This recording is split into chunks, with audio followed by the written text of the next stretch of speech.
agwalele o weburu maka ezi oyim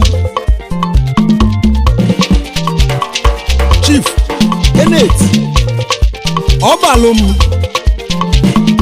obele nwasi ezi owere banye n'afọ Dr. Boko Habs West Africa Sonite Keneyi obele nwa Chukwu Tielugo n'isi the managing director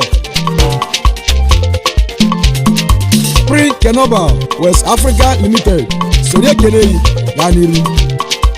oji nke oge enye mmadụ nke oge eli akọni ya ezi oyi mikwu edo bịa nụọ ezi oyi bịa nụ ezi oyi onwe eze bịa nụ ezi oyi bịa nụọ